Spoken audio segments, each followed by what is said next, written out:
All right, welcome back, Admin Mastermind and Teach Twitter family. So great to see everyone this morning, and of course, it was wonderful to see the wonderful Katie Miglin. Hi guys, how are you?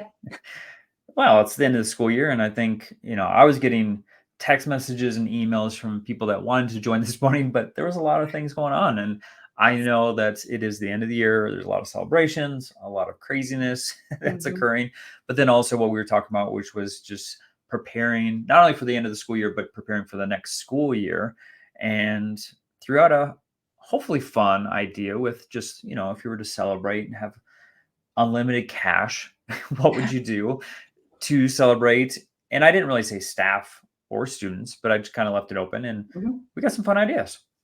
Yeah, like bringing Dave and Buster's, which is I would say like an entertainment amusement park kind of place, arcade Yes. games, having them come in, a neon foam room, which we never really discussed. I have a lot of We follow-up should have, questions. yeah, we should We have. should have dove into that a little bit, but Yeah. just like a day off or like a fun day, just an outdoor day.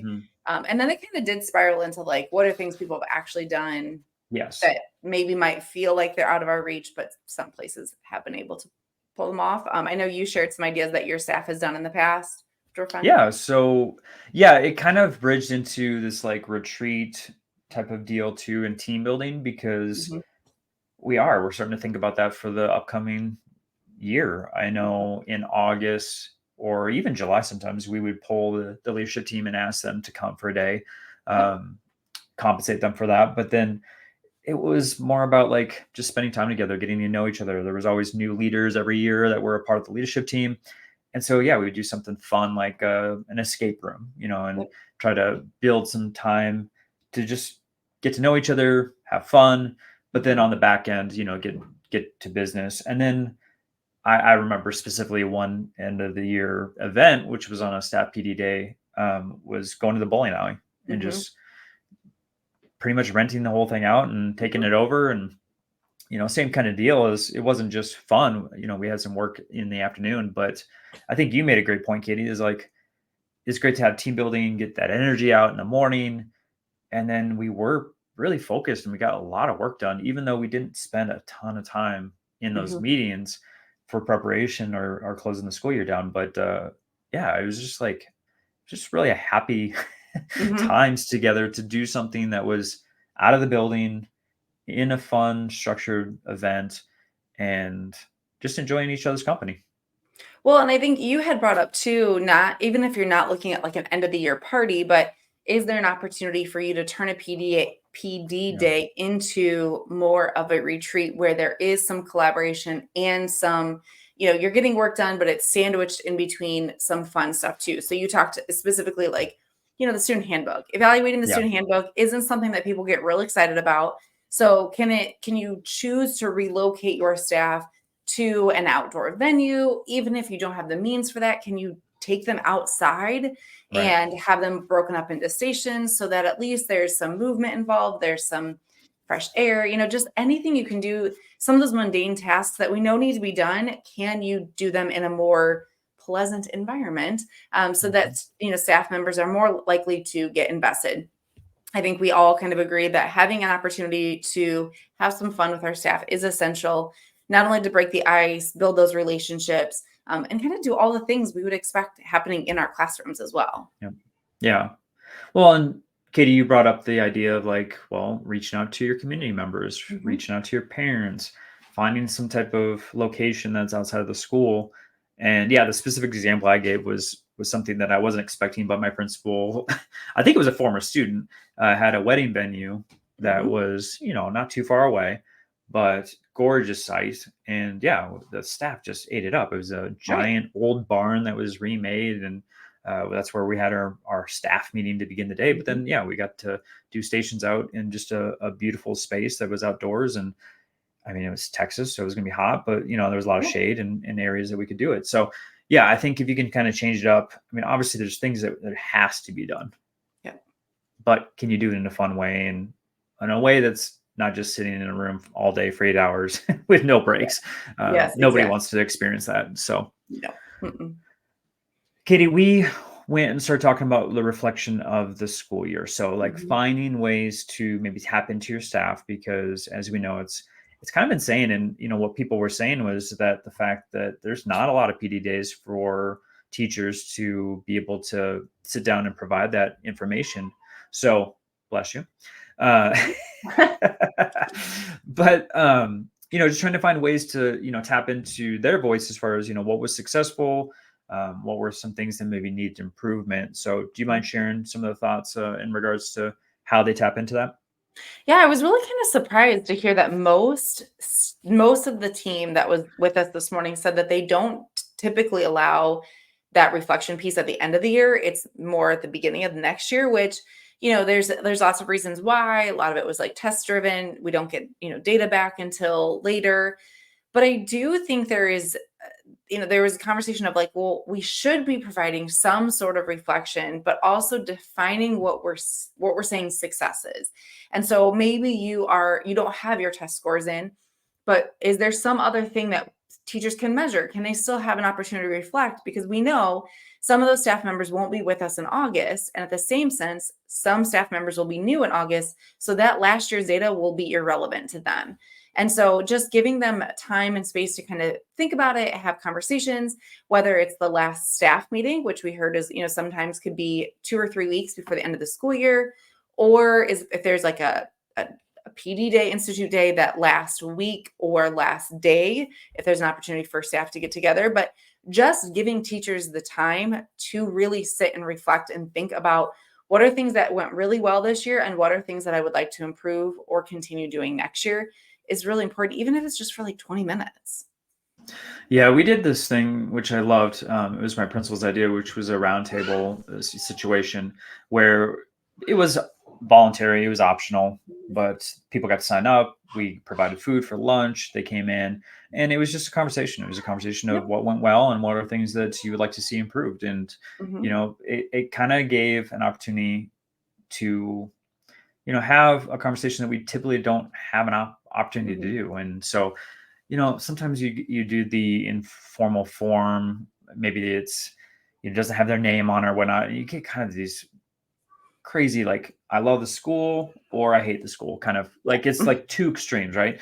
So Yes. this allowed them to be honest, save space, like, let's brainstorm. This is about Mhm. working toward a better campus for the next year. And so having that mindset and kind of having that established to begin the conversation. But there were Mhm. things that we were like, you know what, I never thought about that before. Thank you for Mhm. bringing that up. And so uh, I felt those conversations were invaluable. Um, and it did take more time away from us doing other tasks, but at the same time, like, we wanted to show that we're investing, and we Mhm. wanted to give them the autonomy to provide some input on Mhm. how we could be successful moving forward, because sometimes we have blind spots that we're not even aware of. I think the important piece with that, Josh, I 100% agree, but making sure that anyone who attends those types of collaboration, spaces is everyone's looking to problem solve. Sometimes Yes. those can turn very toxic very quickly because people come and I know I was just talking to an educator and she joined this committee thinking it was going to be like, what are the steps we can take to improve this? And all the people that were at the table were really just looking to complain. And so making sure that it's like that focus of, what if we had a problem in our building or on our campus, what are some things that we can do to improve it and continuing to move forward versus sitting in that toxic space, which sometimes can be not really great for anyone. Yeah, establishing and communicating those norms is Yeah. huge. And Yes. that was, thankfully we had a board in the room that we had these conversations in, and we actually put the norms up there so they understood this is really working for solutions. It Yeah, was, absolutely. if you Yep. have a complaint that's mixed in there to start off, the reason as to why you think it should be improved, that's fine. But at the same Yep. time, you better have something, on the back end to say, how are we going to solve it? Or at least an idea. Absolutely. Yep. Yep, love that.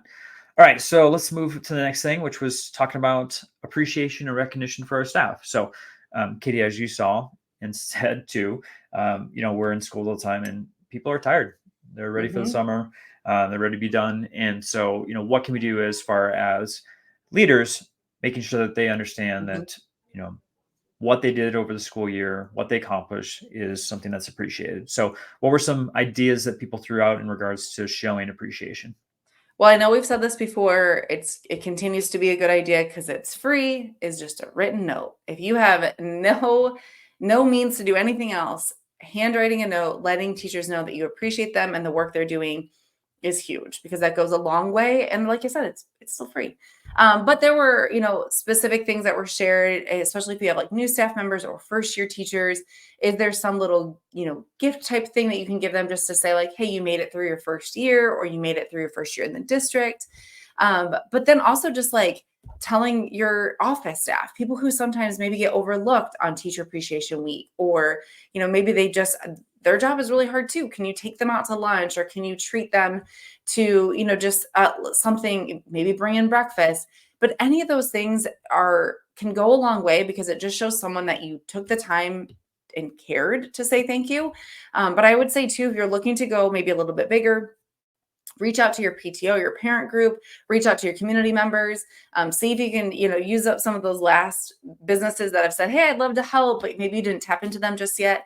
Is there some way that you can spoil your staff and on a low level just to say thank you and to acknowledge like we made it to the end of the year? Because we ultimately want our teachers to go into summer, feeling like, okay, I can tackle another year. I've got this. I'm going to spend the summer recharging.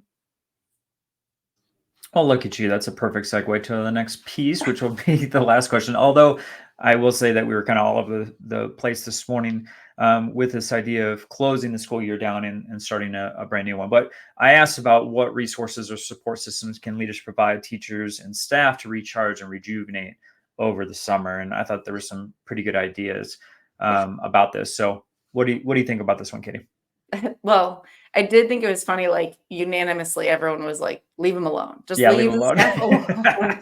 Let them enjoy summer, whatever that looks like for staff." But then Yep. there was obviously some conversation around optional PD opportunities for teachers who are looking to improve their craft or get a little bit better in a specific area, but Yep. making sure that it's optional, it's not required, so that the teacher who just needs the summer to themselves can truly take that summer to themselves. I think we've talked about before, but like rolling out a curriculum over the summer where if you don't attend the PD sessions, it's going to actually be detrimental to your teaching. That is not a good idea. Making sure that we are really allowing teachers just their time. And if they decide to do schoolwork, let them decide that on their own. Don't force it on them. Keep them emails to a minimum. We talked about, is there little committees like a sunshine committee that can email when there's HR type stuff, someone has a death in the family or someone got engaged, or some of those big life moments are important to share over the summer because obviously your staff is still a family even through those months that they're separated. But just really being mindful of teachers need to be able to completely detach. All staff members need to completely detach and refresh so that in August or September, whenever they come back, they can feel ready to go into the next year. Yeah, I thought the other piece to that with the optional PD was just being mindful of the time in which you're doing Yes. it, how long it's going to be, but then also the opportunity for childcare, Yes. because Right. I forgot about that. some families are not able to provide for that, and Mhm. then would be able to attend the PD when Mhm. they really want to. And so it sounds like for those who are able to provide that opportunity, and I think there was a connection too with the high school students and Mhm. allowing the high school students to get the hours they need through that, but then also providing childcare for those teachers.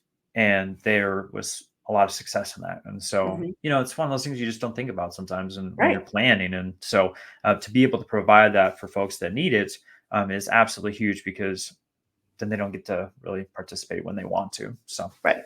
yeah, Right. that was Yeah, that beautiful. was And great. then also just the proactive piece of, we need to make sure that we're providing that communication to the schedule. Like what is Mhm. going to be offered over the summer, in the fall when we're about to start. Obviously, the more information that you have, the more transparent you can be, the more helpful it is for people planning, Mhm. especially with all those um, kids also. But there's a lot of other variables there that people are trying to work out. So if you can get Mhm. that information to them sooner than later, that's going to be extremely helpful, and your staff will appreciate that immensely. Mhm. And we also kind of talked about from the admin side, having a month to month calendar or Yep. kind of a priority list, which is kind of covers this as well. Just getting yourself organized of what next year will bring, or what are some things you want to make sure you focus on every month, so that when the busyness of the school year starts, which we've talked about this before, you can still keep your goals and priorities, Yep. at the forefront of your mind, versus sometimes we have these big aspirations over the summer and then school starts and all of those go by the wayside. So Yep. kind of get yourself organized, that whether it's in a physical space, we talked about like giant whiteboards, or if it's something that maybe you need to, work with some staff members to like figure out what are the things we're going to focus on every month, and let that kind of lead the planning for next year. I think those are all really good ideas to get organized. For sure.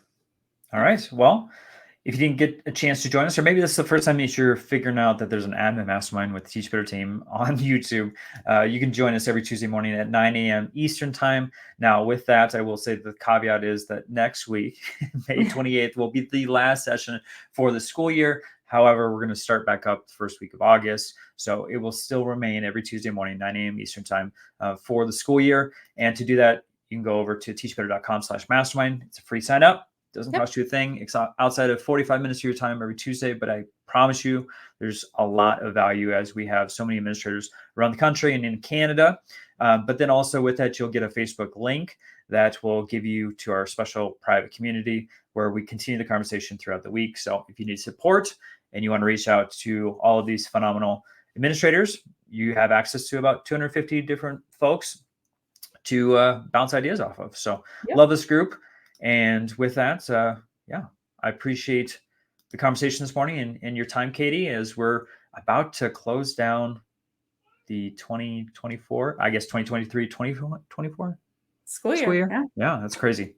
That's crazy. Yeah, Well, school year went by fast, but appreciate all of you. And of course, if you need support, myself and Katie are here for you. So just yep, reach out and we would love to, help in any way possible. absolutely. All right. Have a good week, y'all. See ya.